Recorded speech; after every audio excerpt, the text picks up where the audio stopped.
Good evening, everyone. Hello. I am your coach, B.Von Squires, and today we are sponsored by Spirit Source Connection. I am so excited to be here. I have such a treat for you today. But before we get started, I want to say if you are new, you are welcome, welcome, welcome. This is a safe place for you.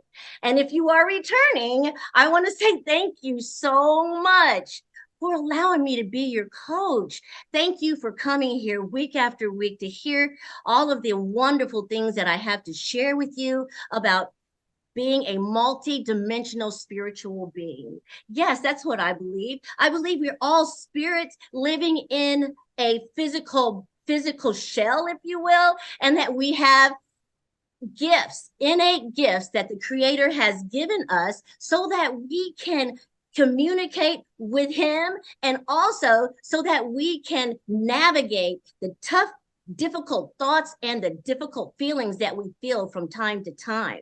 These are our innate gifts like intuition, visualization, imagination, and anything else that's going to help you to connect to the spiritual realm. These are our tools that help us to be those supernatural spiritual beings that we are. And so now that you know who we are and how we think, I want to say there is a disclaimer because we do speak about things that are spiritual in nature, because I believe that as we heal our trauma, we need to heal across the board so that we don't just heal our mind and leave the body and the spirit behind. We would still be handicapped in that way. So, what I have done is I have created a platform where we can grow across the board. And so today, with no further ado, let me tell you what I have for you today. Oh my goodness. Okay, so we have Shar'ron Mason. I don't know if you know her, but if you do, you already know about her. And if you don't, let me tell you, she is an author. She is a publisher. She is a wife and a mother. She is a wonderful friend. I tell you what, she is a marriage and family therapist, and she has all the answers. And so, with no further ado, Sha'ron, can you please say hello to the people and tell them all about you? Hello, people. I am, first of all, so happy to be here. Coach Bonita, I am so happy to be here. I am grateful for you inviting me to your platform to share with your audience because I am so passionate about healing the mind. Of course, we have to, in order to be well, we have to heal our minds. And I'm loving the fact that you connect, of course, the spirit, top priority, knowing how that's going to impact our bodies. So I am thrilled to be here. I am grateful, excited about the conversation that we're going to have today, and a lot of great information I'm hoping to be able to share with your audience today. Oh my gosh, thank you so much. That was awesome. And so we're going to just jump on in if you don't mind and just start asking questions so that you can help the people in the community understand how important mental health is. Yes. So often you go to the doctor for the physical health, they can see your injuries and they know what to do for you.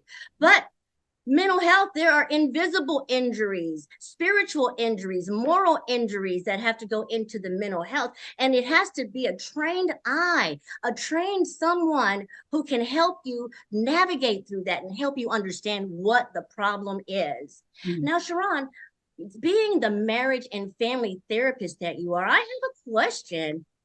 What if a couple gets together and they get married? And then one of the parties has an actual mental illness, and then the other party is like, "Oh my gosh, I my spouse has a mental illness, and I don't know what to do." What would you say to that situation? How could you help them in this situation? Okay, so that's a situation that I encounter probably more often than you can imagine. It happens quite often.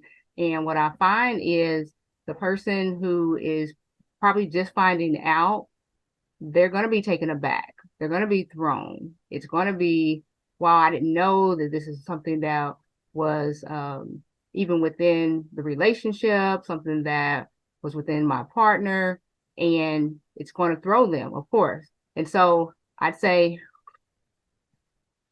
take a breath, Mm. because I've got to find solutions.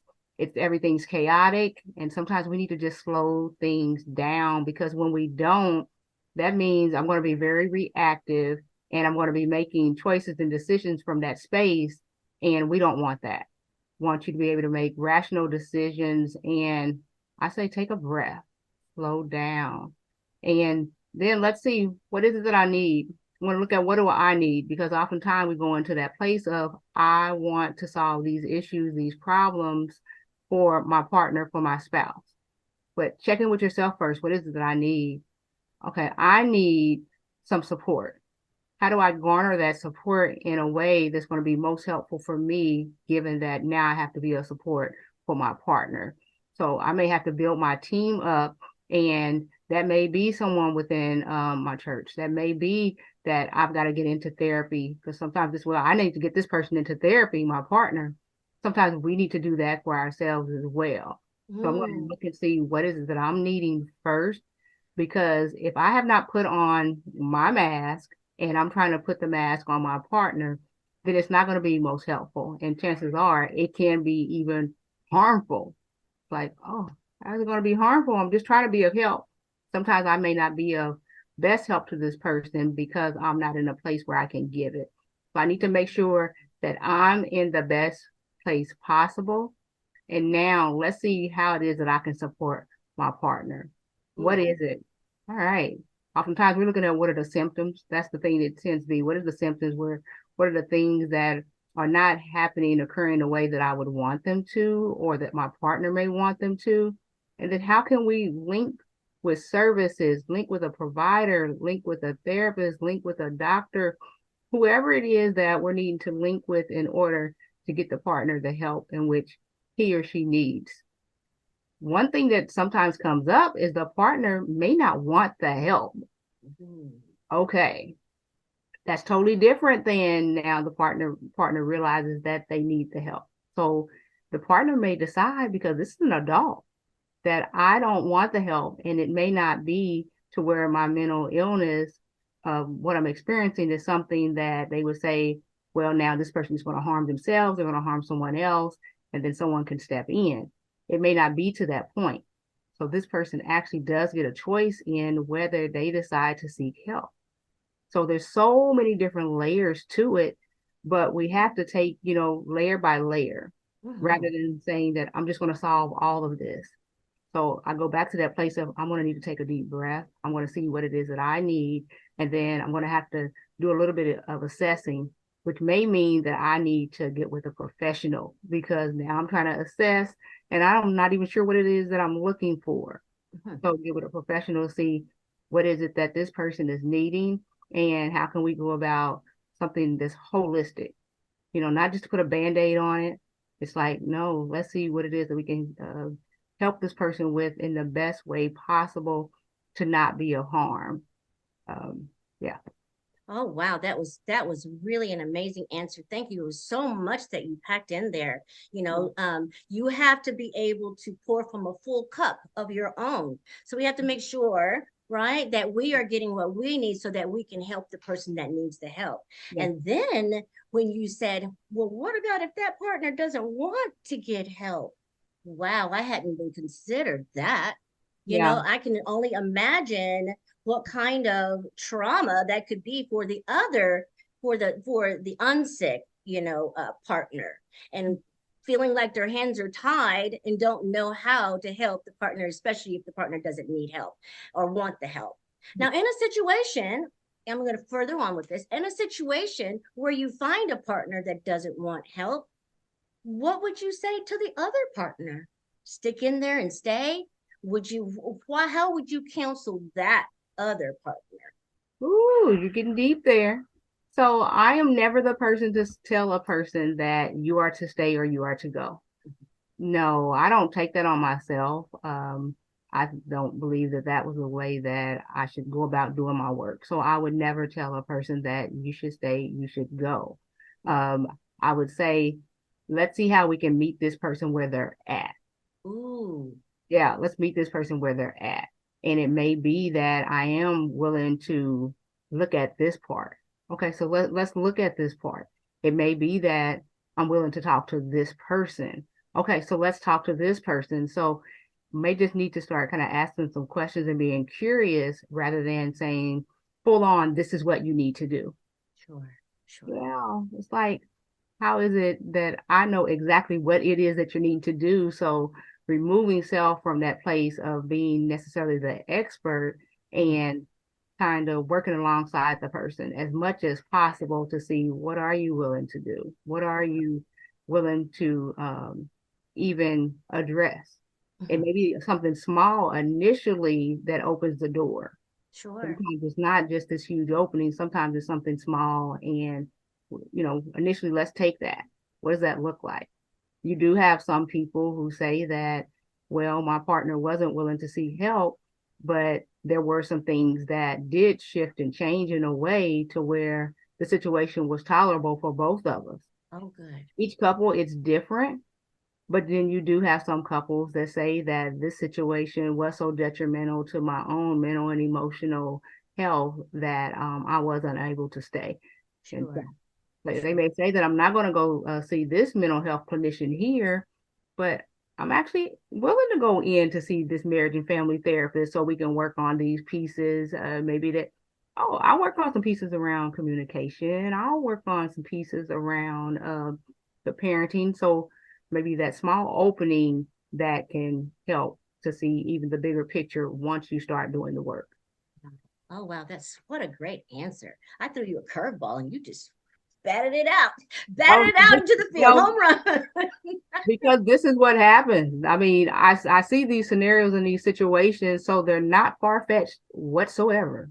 Okay, okay. Well, you're hearing it right now from our resident therapist here, you guys. And so, you know, the next question that I have for you, Sha'ron, and you're doing such an amazing job explaining everything. I'm so happy to have you here.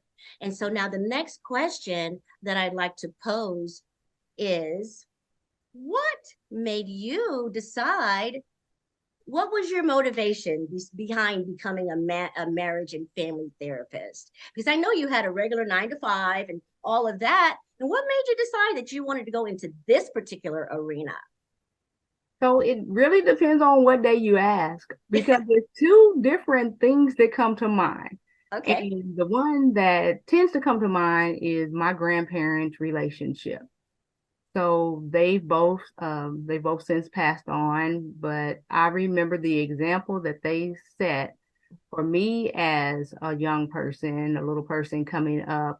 um, it was like that was the stable home. That's where we were able to take, the small getaways, and it would like be a day trip, and we'd get in my grandfather's camper, and it would be all these family members, and we'd go and we'd play softball, and we would just have fun as a family. There was always cookouts, and that was where like the stability looked. It would be everything in that situation. It looked really stable. And then of course no one's perfect. And as you get older, you notice that, oh, there were some things that certainly weren't perfect. But I said I wanted to be able to help folks to have good, strong, healthy marriages, because I know that that's a foundation of our society, that yeah, we need folks to have some healthy relationships. And I said I wanted to be a part of that. Now, I had that probably tucked away, but I can remember I was not a marriage and family therapist, but I was doing workshops. I was doing couples and marital workshops, and I had a couple, and it stands out to me that they attended. We went through the first 3 weeks. That fourth week, things just fell apart. Well, I was not equipped to be able to assist them. And it's not that I was their therapist. It wasn't even set up that way. But I knew that if I had the proper training, that I would have been able to assist them in a different way rather than, just trying to figure out how to get them to calm down so that the other couples can kind of move forward. Hmm. And so I said, oh, I need a skill set. I need some things that I can take to the table because I love doing these marriage workshops and things like that. So it's kind of a couple pieces that connected for me. And yeah. I want to be a Oh, man. wow. It sounds like a passion of yours. It I know is. I went to one, I think it was a workshop that you put on. I went to, I think it was a workshop that it was. And it was just really remarkable because everybody was a couple. I was a single person, but everybody was a couple. And you had games for us to play, and it was just so exciting. Made me wish I had a husband so that I could go through all of the rest of that with all the other couples, you know what I mean? But it sounds like it was a passion that you Yeah. had, that you were like, you know what, I can help to this degree, but I want to be able to help to this degree. And Yeah. let me go ahead and get the skills that I need so that I can move forward and help these people and have some success at it, a greater success at it. Yeah. Yeah, that is really wonderful. And so as we were talking here, you said something about you as a little girl Mm-hmm. getting in the truck with your grandfather. Now, I have been watching you, okay, and I know that you even bring mental health to the little kids. That is so remarkable that you are giving them the mental health, the stability that they need, the support that they need, the encouragement that they need, to build healthy self-esteem and healthy self-worth. Yeah. And so when you are speaking to the children, Mhm. right? Do you draw from yourself when you were a child, and maybe some things that you wanted and didn't get, and so now you're able to give it to these children? Where does that come from? Where do you draw from in order to help the children? Absolutely. Absolutely. From childhood, you think Yeah. about the ways in which you were not as confident as it would have been nice to be. It's like, oh, if I had only had this confidence, if some things that were normalized, and it's like, well, no, that some things weren't normal, as far as even in a way that some people may speak to you, some things that people may put you down. I mean, so there's like a lot of different things that would take place, as being a little person and being experiencing that, and even being a black girl, you know, Mhm. there's just so many different layers to it. And it's, oh goodness, if we're proactive, Mm. so not having to wait until this little person has been through some things and they've heard some things or they've seen some things, they've experienced some things. So even before that, if we lay the right foundation, they've got something to draw from. But when they don't have that, that young mind is trying to figure things out. And it's like, oh gosh, what am I drawing from? So Mm. I'm just trying to help to put that firm, strong, healthy foundation that whether they've been through some things or, they were to go through some things later in life, they'd have some things to draw from. Okay. And yeah.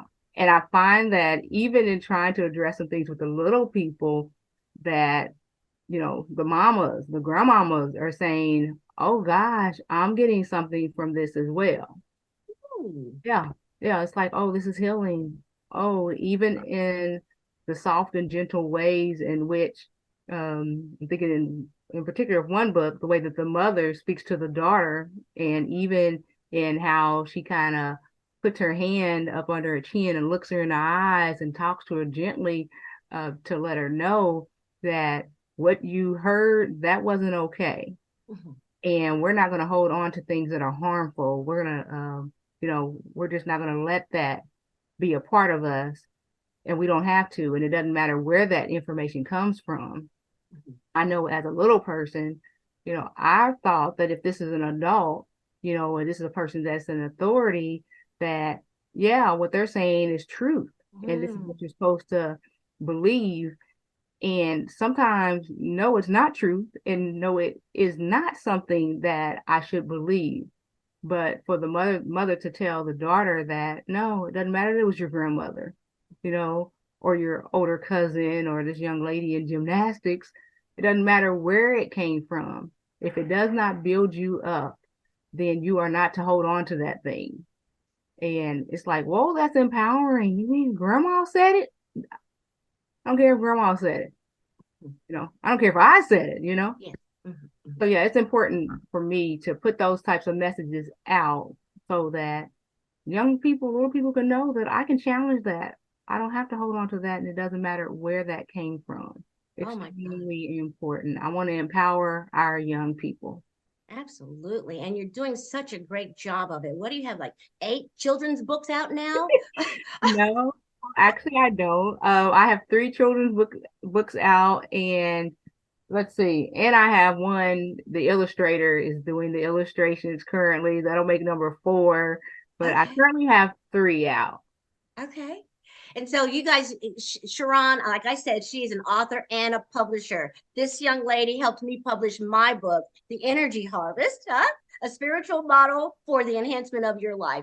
I I didn't know what I was doing. I'm so grateful that you came alongside of me to help me, to guide me every step of the way. When I was pulling my hair out, you said, okay, just breathe.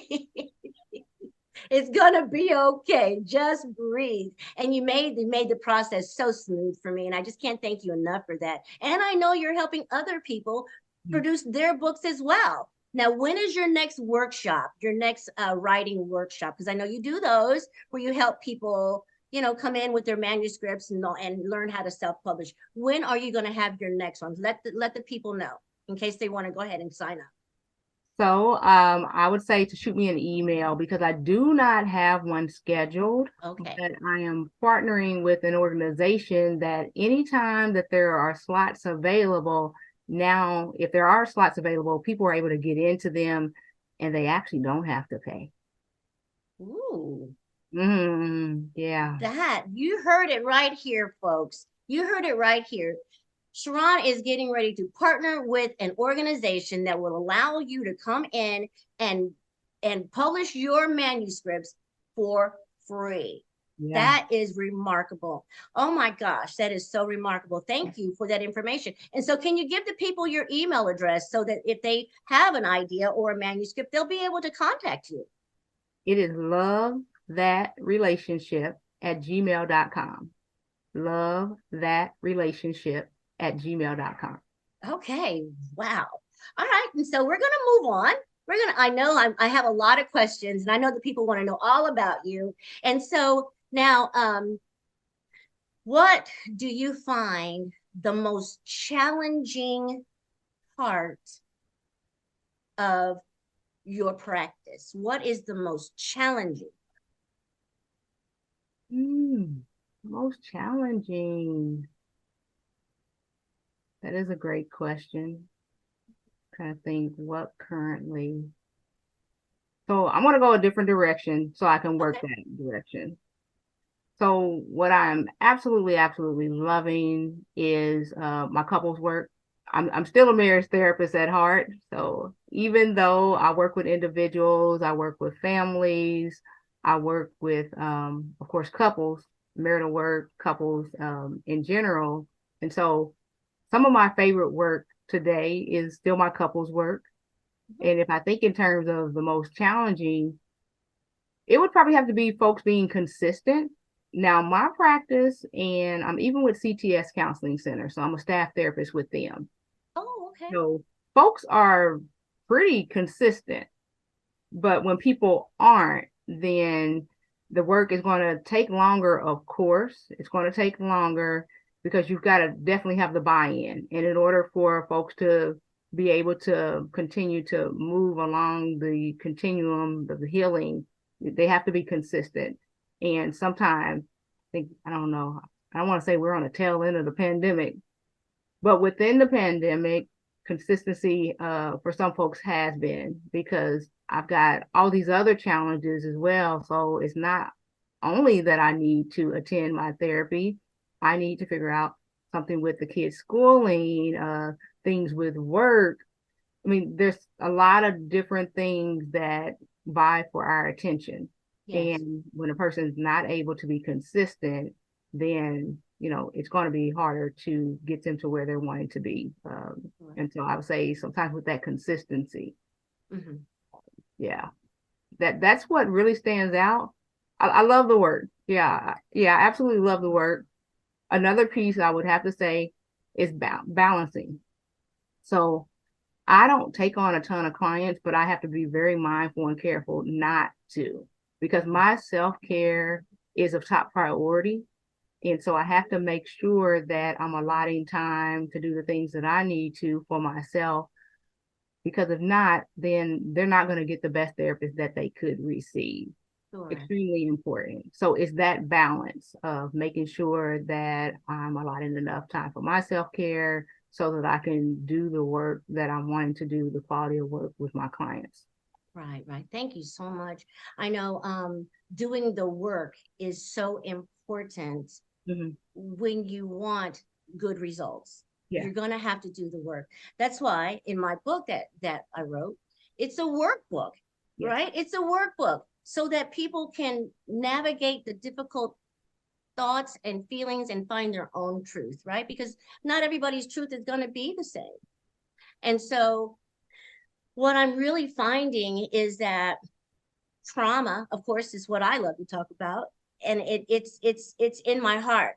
It's in my heart, and I think it came from healing my own trauma, Yes. realizing that I was traumatized, finding out what tools I had available to me, and reaching out for help and support.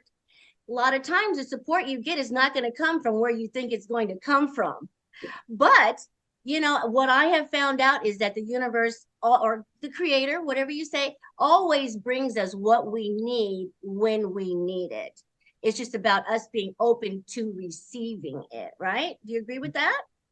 Yeah, they say that when the what they say, when the student is ready, the teacher will appear.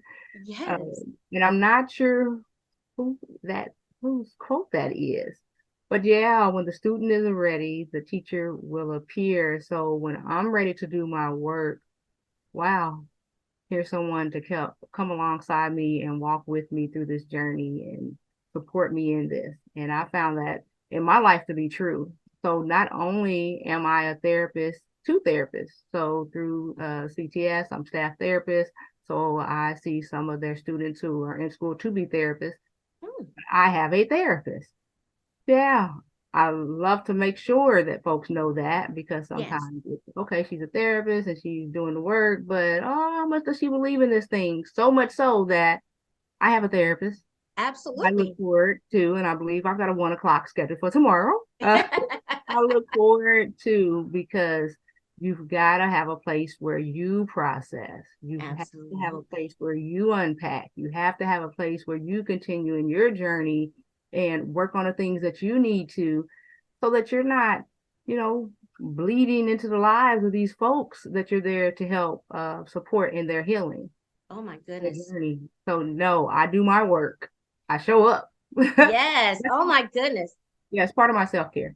Yes, I'm happy to hear you say that because the best therapists have therapists and the best coaches have coaches, Mhm. and I do understand that. I was in therapy myself for over 8 years to help me sort through the confusion that was going on in my own mind. And so it helped me. And it took me 8 years of therapy, but by the end of all of that, I knew who I was. I knew for the most part what I wanted out of life. At least I knew I had some choices and that I could put forth some effort to achieve some things and some wonderful goals in my life.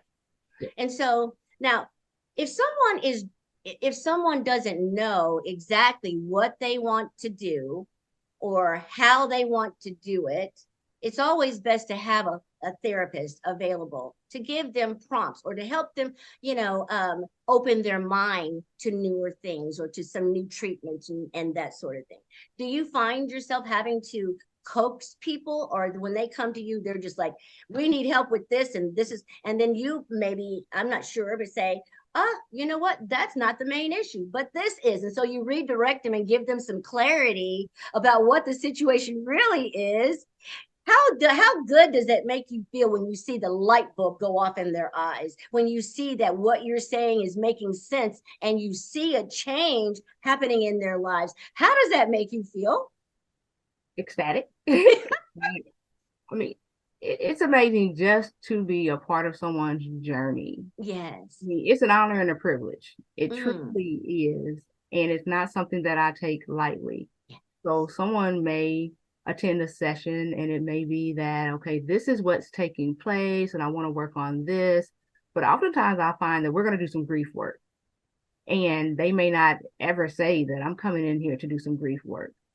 But Yeah, and that's whether it's the couples, families, the individuals, grief work, thinking about all of the losses and not Mm, just physical deaths of loved ones, but sure. all of the losses, all of the disappointments, things that they've experienced, and not being aware of how much these things have impacted them.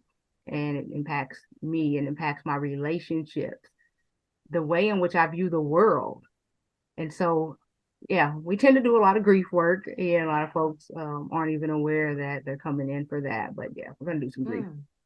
That is what you just said right now is so powerful because people think their issue might be one thing, but it could be that they're grieving. You know, Mhm. they think they're depressed, but they're really grieving.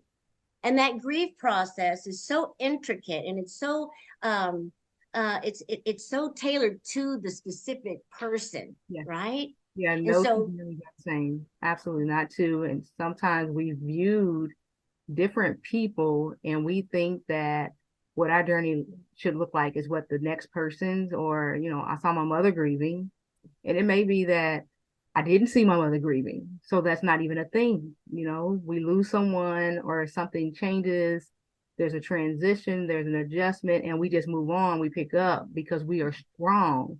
yeah, Oh, I don't really like that word. I know, right? So Resilient. just to be able to say that, no, this is your journey, and let's take away the expectations of what it's supposed to look like so that we can do the work. Ooh, that was powerful there too. You know, because when you have these expectations, these cookie cutter type expectations that oh, so and so went to their family therapist and this is what happened and this is what worked for them, so I know it's going to work for us too. But it's there is no cookie cutter solution Right. for each one, right? Absolutely, there is not. There isn't, because we are all individuals, we're all unique, and our makeups and our experiences, you can have two people, and we'll say they're twins, because sometimes there can be, well, you were 4 years older and you were younger, and we came up with different moms. So you could be twins. And let's even go a little bit further, we're even identical twins. We come up in the same household and we had the seemingly the same experiences, but the way in which we interpret them, the way in which um, they impact us, different. Our views of them, different. And then the outcomes can be different. But oftentimes, oh, he went through the same thing you went through, and so he's fine. What's your problem? Ooh, Yeah, we try to pathologize this individual rather than saying, "Hey, what is your need? What's your need?" Yeah, I like that because then it goes from blaming that person for their illness, right? What's wrong with you? It's you. You know, that's part of what mm-hmm. I was thinking with my own life. I have four siblings, and we all grew up in the same household. But you know, the trauma that I later found out about, they don't have any of that. I'm the one that has this particular trauma. And I don't know, they might have their own. I can't speak for them, but I can only speak for myself. And so it made me feel like something was wrong with me because I looked around and didn't see anyone else in my family having the same difficulties that I was having. And it's okay. I might be the only one in the family with mental health issues. I might be the only one, and that's why it affected me the way that it did. I don't know. But what I'm really grateful for is the fact that I was able to get some help. I was able to get some healing. And so that I could start trusting my own thinking, trusting my own thoughts, and trusting who I'm supposed to be today. And I'm just really grateful for all of that. Yeah, Shar'ron, I am so happy that you are here. I Oh am my as well. goodness. Can I throw something else out there? Yes, of course. So even when you were sharing the piece around the blaming, I Mm, find that oftentimes it's the blaming, but even more so, it's the shaming. yes. Oh gosh, that shame is so heavy. And when we carry that piece, it's been placed on us, somehow it's attached to us, that can be a very difficult thing to shake off. Yes. Oh gosh. And so when we realize, and I tell people, I don't shame myself and I don't allow anyone else to shame me either. And I don't care what it is that I did. Sure, sure. I don't care.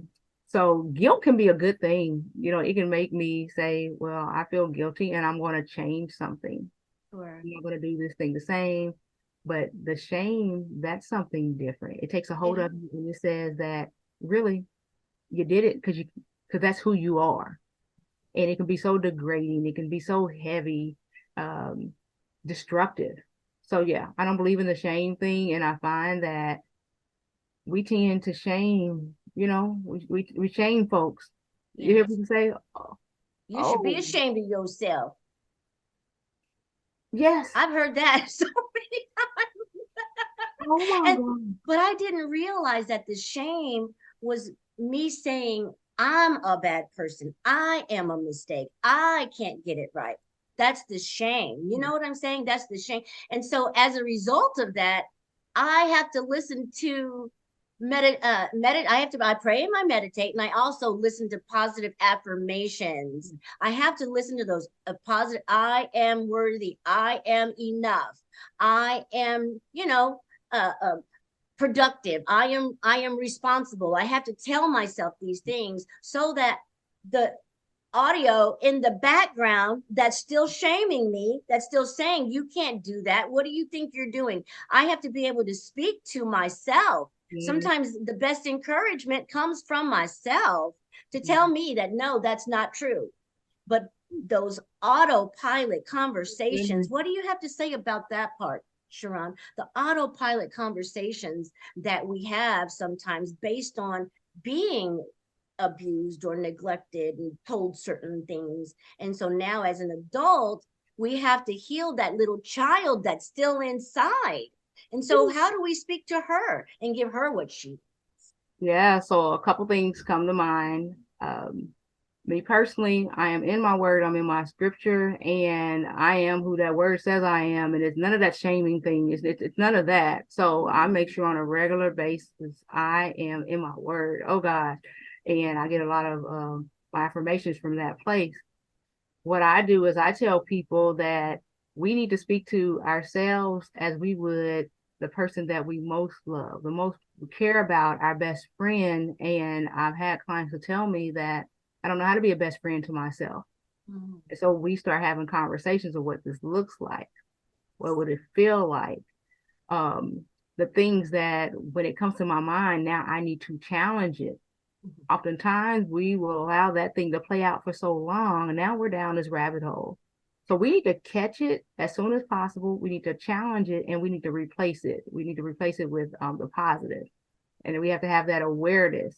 And so we Mm. cannot just be on autopilot anymore. We have to have more awareness, and sometimes we need to reparent ourselves. So if I didn't have a loving, caring parent, now I need to reparent myself. Oh gosh, I'm most days the most gentle with little Sha'ron. I kid you not. Sure. Um, we're playing, we're having fun.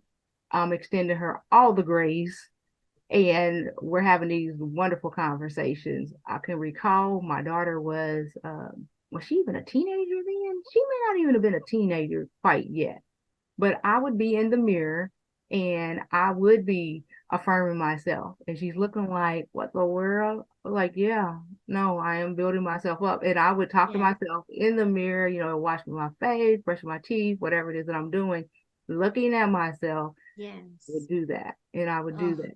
And I would do that. And yes. after a while, it's like, oh, okay, no, this thing is really seeping in. It's really Mhm. taking hold. It's really a part of me. And I don't have to necessarily practice it because now this is what's on autopilot. And if Mhm. there's something that's contrary to that, oh, halt.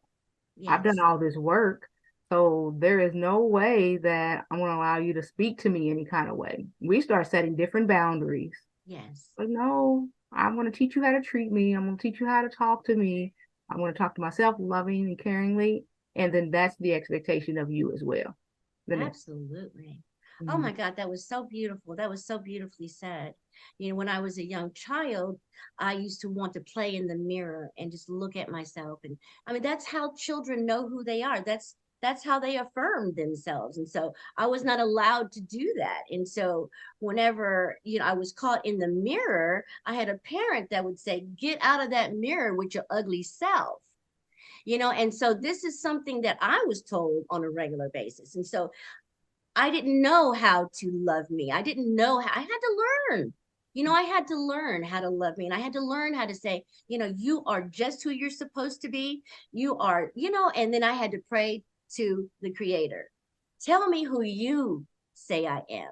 Tell me who you created me as. And when I was able to have that conversation with the creator, and he showed me who I am. He told me that I'm like a little sunflower. You know what I mean? A little sunflower. Because I used to think that I had to put on the rose. I had to be the rose, and so I would go around acting like everybody else because I thought I had to be the rose. And so for a long time, I had no self representation because I didn't know who I was. But that was a while back, but during my journey, though, I was able to find out, and I was able to get, all of the love and the nurturing from the creator so I would know who I am. And so now, I'm not saying I'm beautiful and all those kinds of things, but I'm able to look on the inside, right? I'm able to look on the inside because that's who I really am. This little shell that I have right here is going to deteriorate. But how is my spirit? Is my spirit beautiful? Yes, today it is. Because, I know that I am here for a great purpose. And I know that I have been chosen for this. And it just makes me feel so good to be able to uplift other people, and that's why I'm so happy that you came on here because I want to uplift you. You are so wonderful. You are just really, really a vision of hope, not only for me, but for everyone else. I'm so just really grateful. Now, what I'd like to do is have you show us your books. I want you to plug your books. I want you to tell us what this book is and what it means to you and where they can get it. And just go ahead and take the floor with that if you don't mind. Absolutely. Thank you. So, as I was talking about children's books, I'm going to start with them because that's where I am today. I tell people that daddy is downloading, and what he's downloading is children's books. And in downloading the children's book, I'm absolutely wanting to continue to put them out there for the benefit of the little people. So Yes. the first one that I'll show is this one. This is good hair. It says this is good hair. Yeah. So Okay. I say that my books are about shutting down various things. So in this case, I'm shutting down the good hair, bad hair thing. There you Oh, go. God. Oh goodness, shutting it down. And so what this book speaks about is it's all good hair. Mm-hmm. Yeah, it's all good hair. Rather than saying this grade is this and this grade is that. No, it's all good hair. So the self-esteem, that self-confidence, that sense of I'm good, I'm good, I'm fine, I'm valuable, I'm not less than in any way. Pour that into our little people. Yes, I love it. Yeah. So the second one, No shade here, baby. yes, Loving the skin I'm in. yes. Look at those little ones. Just having fun, jumping rope. Oh my goodness. Yeah. So once again, I'm shutting something down. I am shutting down colorism, Yes. statism, that light versus dark, dark versus light. We're not doing this. This is 2023. Are we still? Yes. And it takes place, of course, within families. It's not all about what's taking place in society. Yes. This is the division is taking place within our families, and we're going to shut that thing down. Okay. We're shutting it down. So fresh off the press, and let's see. Mrs. Breesling's Safe, soft. safe What is place it? for big feelings. Oh, wait. Yeah, so this is all about the feelings. Oh goodness. If Wow. we give our little people the tools that they need to manage their emotions, be able to Mm-hmm. identify them when they're bigger people, Yes. a tantrum doesn't look quite the same as being 5 as being 25. If we give them what they need, when they're 5, when they're 6, when they're 10, Uh-huh. then when they are 25, 35, 45, then I can manage my emotions and I don't have to internalized in certain ways. I don't have to let these things come out to be of detriment to others. I mean, and a lot of what we're seeing in the world is folks who have no clue about how to manage their emotions. And so, no, we're teaching these little people. And this one just came out this past Monday. It's fresh off the press. Wow. Yes. It came How out. exciting. Oh, it's so exciting. And within it, it's got sheets for to be able to do their check-ins. So emotion check-ins, it's got the feeling words, it's got affirmations. It is a book inside of a book. Oh, wow. Yeah. I put all the goodies in there. Yeah. And then I've got another treat that's coming out. Oh gosh. Yeah. I've got another one that's being worked on. Oh my goodness, you are glowing right now. You are just beaming. I'm so excited for you. I'm so happy for you. And I'm also happy for the recipients of your work. They are going to be better people as a result of your work. And that is just so amazing. You should be very proud of yourself, for what you're doing. Thank you. Thank you. Now I do not have it right here because I told you I'm all in the little people zone. However, my book, which is called Even Boss Ladies Need a Break. Mm-hmm. Oh gosh, we as ladies tend to put everybody on the front burner. We put ourselves on the back burner. And what does that do for our mental, emotional, spiritual health? So that is allowing ladies to put themselves on the front burner, to prioritize themselves. And it's really the things that I did. When I talk about I prioritize my self-care, I make sure that I'm balancing out my schedule in a way to be able to do that. It speaks to it. And it's 45 lessons in intentionally loving you. Oh, So wow. yeah, so it's kind of like a Shivotional. A Yeah, it's kind of, devotional. I love it. yeah, it's absolutely like a Shivotional. Mhm. And that's an opportunity for ladies to say, I'm just going to take this half an hour for myself. There you go. Yeah. Because I was going to ask you, what would you say to someone who says, I want to be good to myself, but I can't afford to go on a trip. I can't afford to go buy myself this or that. What other ways? Just give us three ways that they can build themselves up and just feel good about themselves without having to go into the credit card debt and all of that sort of thing, just to feel good. All right. So one of the top thing is becoming a little bit more okay with saying no. Woo-wee. And what I was really careful not to say, just learn how to say no. A little bit more careful because a person that struggles in that area, it is a struggle. And I It wouldn't is. want to minimize it. And for each yes that I give that should have been a no, I'm really giving myself a no. It's Mm. something that I can't do for myself. So I'm gonna have to become a little bit better at saying no to those things that should not be on our plate, those things that we should not be having to take care of, enabling others. So we were going to become a little bit better. And that means I'm going to give myself permission to say no when I Oh, need I love it. to set those healthier boundaries Mhm. and to be okay with that. It can Okay. be sometimes it's easier said than done. So I do not want to minimize it, Sure. but I'm going to become a little bit better at that. Okay. Then I also want to start, even if it's just 30 minutes a day, giving yourself 30 minutes a day. Now, it could be I'm going to have myself a cup of tea and I'm going to journal. I also have gratitude journals. I'm going to journal 30 minutes. Like for me, I'm going to get into my word. I'm going to pray. I'm going to take some time for myself. I'm going to get out for a walk. All these things cost nothing. But even if it's just, I'm going to give myself 30 minutes a day. Okay. Okay. Yeah, I'm going to reclaim 30 minutes a day. And then I am going to think about what is it that makes my soul sing? The things that we were talking about earlier, whether it's the trauma, the things that have been spoken to us that were negative, the shame, oftentimes those are things that they don't make our soul sing whatsoever. Mm. But we have to reclaim, we have to dream. And what is it that makes my soul sing? Nothing. Oh no. If we start digging deep, we can find those things that we put away, those things that someone else might have stomped out of us, whatever the case may be. So what makes my soul sing?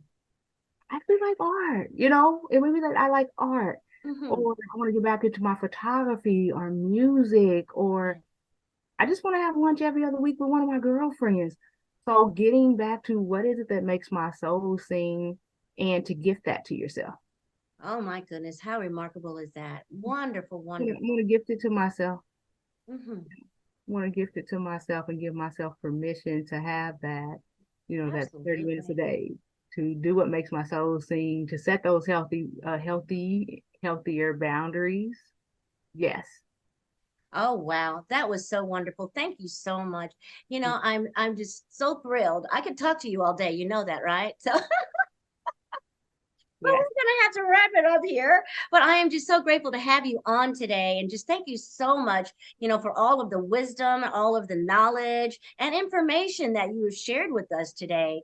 And of course, love that relationship at gmail.com is where you can reach Shar'ron Mason, and www.spiritsourceconnection is where you can reach me, your coach.